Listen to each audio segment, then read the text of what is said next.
Mario and Luigi games are known to have excellent boss battles, and that even includes the final boss for sure. And across the series, fans have loved the final bosses for Mario and Luigi games. They're very climactic with amazing music for the most part and engaging boss battles that really put all your skills that you've learned in the entire game to the test with one ultimate finale. And with the recent release and inclusion of Mario and Luigi Brothership, it's time to actually make a full ranking based on which game had the best final boss. So today we're going to have 6 total entries, meaning we're taking the final boss from each game, even if it has multiple phases, and grouping it all into one boss fight for that respective game. And with 6 games means we have 6 bosses to talk about. We'll be starting from the worst, making our way up to the best, and I'll explain each one, but the criteria is a multitude of things, not just the battle itself, but the atmosphere, the music, the difficulty, and the gameplay will all be included and factored in for each boss. But before we get started, I want to thank you guys so much for tuning in. You guys got us over 160 brand new subscribers the other day, which is phenomenal. Let's see how many we can get from this one video, so please make sure you leave a like and subscribe if you enjoy it. Let's try to beat 160 even. But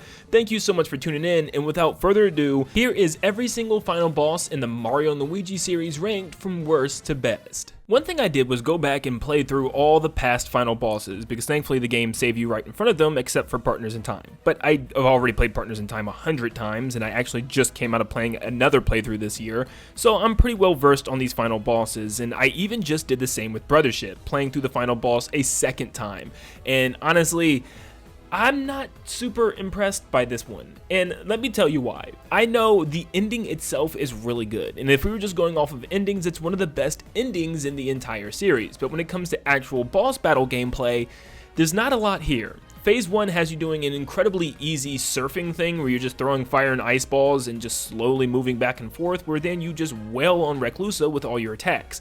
Phase 2 is probably the coolest and has the best potential, and they don't do a lot with it. For instance, it looked like you were actually going to fight the Solid Tree, but instead you're just dodging some of the Solid Tree's attacks, which was some of the coolest parts of the entire game and some of the coolest battle moments in the entire series. But unfortunately, it's just a couple of attacks that you dodge, and then you're taking out the flowers at the base of the tree, which isn't that exciting. Phase 3 has you flying into the mouth of the Solid Tree into Phase 4, where you'll finally go head to head against Reclusa. Kind of, because he actually imprisons himself within the Weeping Core, which is this big spiked ball which only has like 2 attacks, and for the most part you're just wailing on him with your bros attacks, and the only gimmick here is you can't use the same bros attacks after you already use one, because it will scan it and remember it. So that's about it, but you'll probably be able to go through all of them, and not even all of them, like half of them, and defeat the Weeping Core before it actually is able to scan them all. And then finally you'll fight Reclusa, which is just a letdown to me. Reclusa himself has like 3 to maybe 4 attacks, but they're all generally the same, with him like throwing orbs at you, and one of the attacks actually just puts down one of the bros, so it's almost like you're just holding a down bro, and it's just really bad, because if you know, this is one of the worst parts of the series, is when you have one down bro and trying to jump and attack while one bro is holding the other one, you have lagged inputs, which means you have to push everything a lot earlier, and it's just a weird mechanic to have for an actual, dodging of an attack.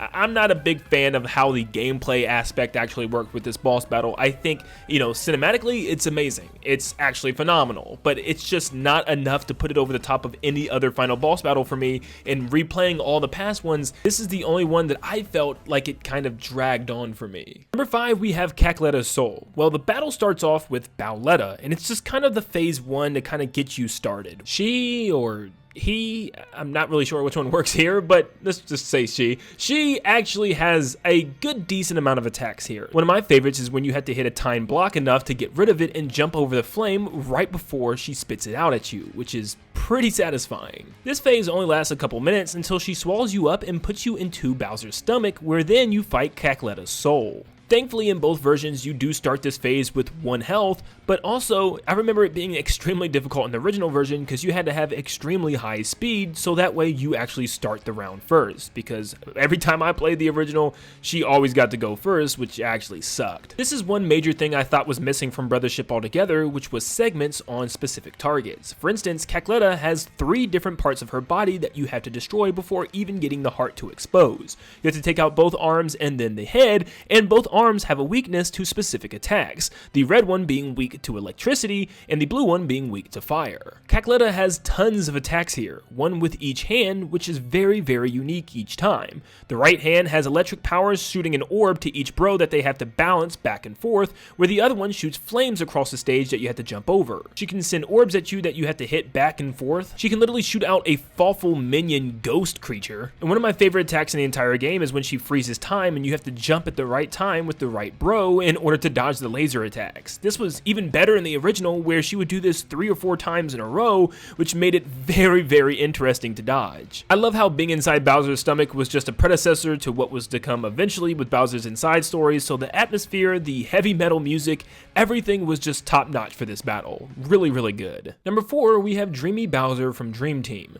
This is one that I never was a huge fan of when I first played it, but going back and revisiting it multiple times, I see the potential that it has to be even greater. It just misses the mark by a little bit. Similarly to Cackletta, he has different targets that you have to hit in order to prevent specific attacks. You don't need to attack these, but they prevent him from healing and also prevent him from doing, like I said, specific attacks. But I kind of love these attacks. They're really unique and special, especially the runaway ones, where there's one where he'll actually spawn an airship where Mario has to take out the Shy Guys and the ship itself as Luigi's jumping over the flames. Such a great idea for an attack. There's of course attacks where he'll shoot fire, but this time all rainbow-fied. But one of my favorite attacks is when he literally just picks up one of the bros and chucks them into the background, where you have to tap the button in order to run up and catch the bro by tapping it at the right pace, which is really good. There's another attack where he'll grow gigantic and chase you into the other direction, where this time you're running towards the camera and you have to jump over the flames, where the only bad part about this is the fact that the screen lags so much, it's kind of hard to jump over these attacks. But probably the more controversial part, and one of the only bad parts about this boss battle personally, was when he went into the background and healed, because sometimes he would heal way too much and it took way too long to take out all the members of his army in order to do this.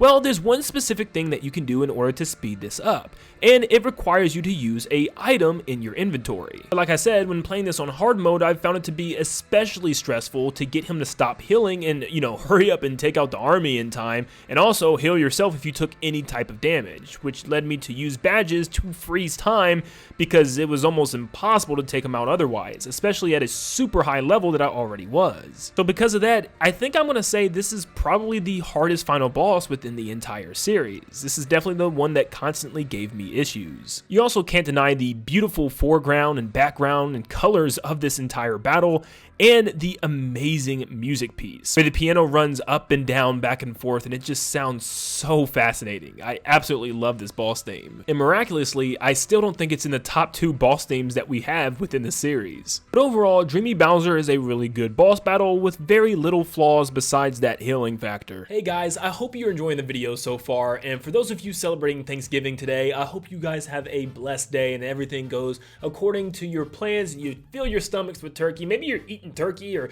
eating your food and watching this video right now. In fact, if you are, definitely let me know. Are you guys having Thanksgiving right now and watching this? Are you guys got a plate with you? I mean, it's fine. It's a long video. I'm making it longer right now. Okay, I'm done yapping. But guys, we are officially only 15 days left of selling the Nin10doland plushie. So if you've been wanting to get your hands on one of these, you're running out of time. Time's running short. And I just wanted to let you guys know today, because I know a lot of you guys are probably going to be starting your Christmas shopping either today or probably tomorrow on Black Friday. So if you guys want to pick up a Nin10doland plushie for yourself, for your kids, for your grandmas, for your cats, whoever wants one, definitely do so now. Thank you guys so much for your support. You guys have been doing so awesome. Let's see how many more we can get in sales. I really appreciate you guys. But back to the video. I can't lie, when going through making this tier list, I did not expect this boss to be as high as it was going to be, and it actually really does deserve it. Going back and playing against shiny RoboBowser from Mario and Luigi Paper Jam, I really realized how good and crazy these attacks are.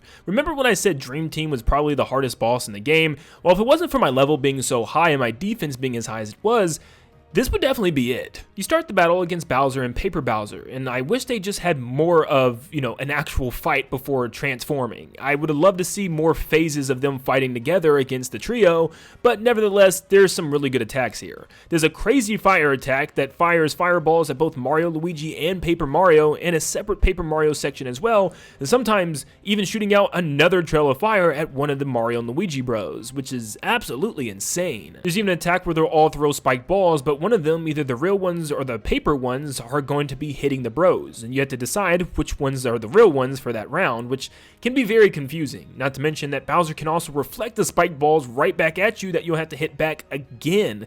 There's just a lot of depth to some of these attacks. But then they'll form together to make the mega shiny RoboBowser, which is actually pretty terrifying. But man, these attacks are some of the craziest, most insane attacks that I've ever witnessed in any video game ever. Like, genuinely, some attacks I just sat there like, how in the world was anybody supposed to know this within the first 5 tries? But after going back, I was like, man, they're actually amazing. There's one attack in particular that's so satisfying to dodge, it's generally insane. And that's one where he actually hits his fist a certain amount of times, and you have to count how many times he does it and double it, because that's how many times he's going to punch after Mario and Luigi back and forth, and then he's going to finish with an amazing fire blast at Paper Mario, and then a giant fireball at Paper Mario that you have to jump over as well. This is all a singular attack. He's got one where he'll turn his arms into cannons and actually shoot out different orbs at Mario and Luigi, and then the fire burst that he shoots out is for Paper Mario. I think a lot of this is so dynamic considering the fact that you have a third player on screen that you have to keep track of, making this probably one of the more difficult boss battle fights for video games. There's one where he'll use a trio type attack with his own hammer, and I promise you this is the only attack within the entire series that to this day I still cannot dodge. I have no clue how it's even humanly possible to dodge all these, and I feel like that's kind of the point, because like when we use trio attacks, the enemies can't dodge, and I feel like they're like, look, you're gonna take damage, it just depends on how much damage you're gonna take and how fast you are, because some of these times where you have to jump as your paper form, it's just like there's no way. You float down too slow to jump again the second time. There's times where Bowser will even fake you out and act like he's gonna breathe fire and go to somebody else. It's genuinely insane. And somehow I'm still not done. There's other attacks that I haven't even talked about. One where all 3 of the bros have to run away and dodge fire in sequential order, or one of them will take damage. You have to also jump over oncoming enemies and stuff. It's just so much going on. There's even an attack where Bowser grows freaking wings and charges at all 3 of the bros, where you have to know when to jump at the right time with the right bro. You gotta control Paper Mario in the air so that way he doesn't get hit by the flying enemies, and you still have to fly over to the right bro and have them jump and hang so that way they don't get hit by Bowser's flame attack. Literally, like, who's thinking of all of these attacks? This might seem extremely difficult and at times borderline unfair, but in a weird way, that's exactly what I want from my final boss battle. And personally, I can see why some people might say that this is at the top of their list, or maybe even their personal favorite final boss battle, because there's a lot here. Unfortunately, I always felt like I was just way too overpowered when I got here, and I never got to experience a lot of these attacks when I was first playing this game. I also kind of forgot to talk about his armor, which actually plays a role where you can't use a trio move if he has armor on, because he'll just reflect it, so you have to break his paper mache armor off before you can use your big Paper Mario trio attacks. This boss battle is definitely a highlight to a game that overall felt very bland to me, so I was very impressed by what they were able to pull off for the final fight. Also, sorry, I had to mention, this boss battle theme, probably one of the best in the entire series. It's just that good. I still don't think it's as good as one other on this list, but still, really fantastic. Come on, when you clicked on this video, you knew this one was going to be at the top of the list, and for a majority of people, it's going to be their top favorite. Not for me, and I'll tell you why eventually. But coming in at number 2, we have Dark Star Bowser. I mean, come on. This game is amazing already. Being able to play as Bowser and Mario and Luigi separately is so good, and having them both work together with Bowser not knowing about it is even cooler. Bowser is in the overworld, battling Dark Bowser the entire time, and it's your job to do some pretty fun and entertaining attacks, like breaking out of the cage before a giant dark fireball hits you, or a cool little 1v1 moment where you have to reflect his punch and then shield when he tries to drop down on top of you, just to follow up with yet again another punch. This is the stuff that I love. There's also one that's raining down meteorites, and you have to know when to shield and when to punch in order to knock a stone into his mouth. health. But he has one attack that's so freaking cool to me. He has his own dark version of Bowser's army, and he sends all the troops after you, so you have to know when to punch, when to shield, and when to dodge everything and what's coming up next, and you have to plan out your dodges accordingly or you'll find yourself in trouble. Not to mention, he will attack you too for the final part of the phase by dropping on you twice. And I love how this battle doesn't tell you what you need to do, but yet you have to figure it out, because you can choose to punch him in the face, which will do nothing in return. You need to punch him in the stomach in order to release the Fawful bug, and then use your inhale in order to suck it up, so that way Mario and Luigi can then have their turn in the boss battle. This is so clever, because Mario and Luigi have the most important part, where Dark Bowser is just a shell, where that doesn't really matter too much. Dark Star fused with Fawful is like the heart that you have to take out in order to win the battle, so this is where you want to dish out your most damage. And still, there's a lot of unique attacks that Dark Star and Fawful have here. Once again, this boss has multiple different targets to hit. In fact, there's a total of 5 different areas that you'll need to attack. You need to take out the Dark Star, but it's way too high for the bros to reach, so you have to take out his legs. But before you do that, you have to take out his eyes, because he will see that the attack is coming and move his legs out the way. So yeah, you have to crack both of the eyes and then take out each individual leg, which is 3 in total, in order to drop the creature down. Once you drop him down, the Dark Star is now available to be damaged, and this is where you want to use your most powerful attacks in order to rack up that damage. It's such a satisfying journey in order to just reach this specific stage. You have to do so much for Bowser's part, getting him to actually get the Dark Star out of his stomach, and then taking out all the different various parts of his body before taking out the Dark Star with Mario and Luigi. I love this co-op and this turn base of going from Mario and Luigi to Bowser back and forth. The Dark Star has some crazy attacks of his own, but honestly my only complaint is I wish Dark Bowser had a couple more attacks to keep the overworld a little bit more interesting within the boss battle, because you will see repeated attacks. It's like the same 3 over and over again before throwing out his Dark Star army. But yeah, like I said, Dark Star Fawful has tons of attacks of his own. Then finally you get to finish off Dark Bowser with a couple of huge punches from Bowser, which just feels so satisfying. The atmosphere being at the top of the Dark Castle and seeing the tornado and wind blow all the pieces of the stages that you've been to so far in the background around is so satisfying. Not to mention, yes, this theme, of course, is the best final boss theme in the series and one of the best pieces of Mario music that we have ever gotten, and it sounds just as good with the remake. Literally a piece of heaven that was transcribed for this song. This might seem like it would be impossible to beat, but for me at least, there's one more boss battle that I think does it better. Mario and Luigi Partners in Time is one of my favorite games in the series. I think it still has probably the best story and just the best villain that we've seen yet, outside of probably Fawful. But I absolutely love the whole aliens invading the Mushroom Kingdom in the past thing, and I'm telling you right now, Partners in Time has such an amazing final boss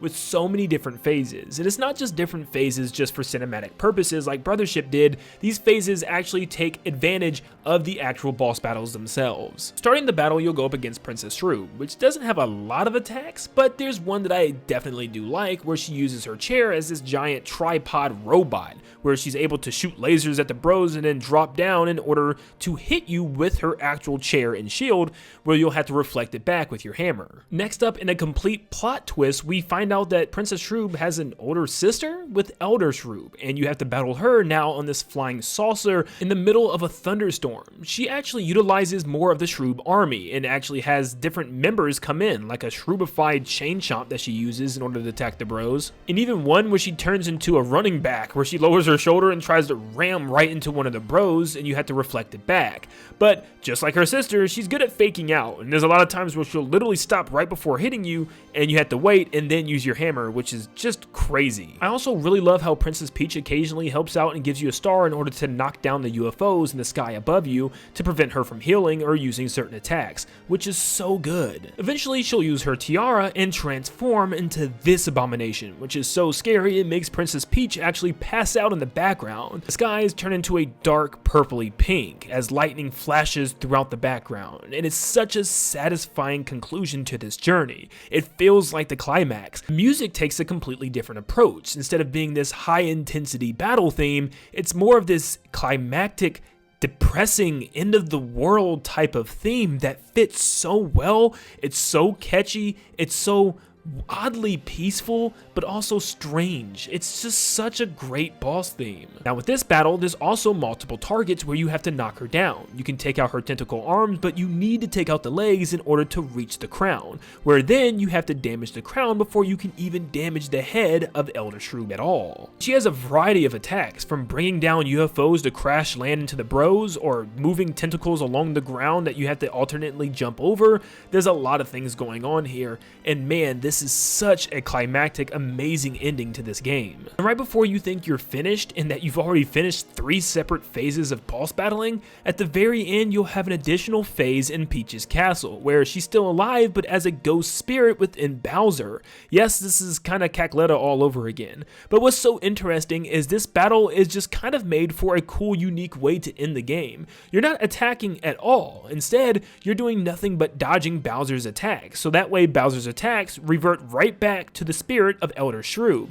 It's such an amazingly unique concept where it's not difficult, and there's a very good chance that you're not gonna die here. I mean, you literally have to just pretty much get hit by everything to lose this battle, but thankfully you can even save before this, so it's not the end of the world. But still, it's such a great conclusion to even incorporate this when it just wasn't even needed. But I think it utilizes the 2 screens perfectly and is just a great closure to an amazing game. And that is why the final boss of Mario and Luigi Partners in Time, the Shroob sisters, was my favorite in the entire series. But let me know down below if you agree with me or if you disagree with me. What would be your list and ranking of all of these boss battles? Definitely let me know in the comments down below, and make sure you leave a like and subscribe before you head out. And thank you so much for tuning in, and I hope you all have a great Thanksgiving that is celebrating today. Like always, I'll see you all on the next one. See ya, guys.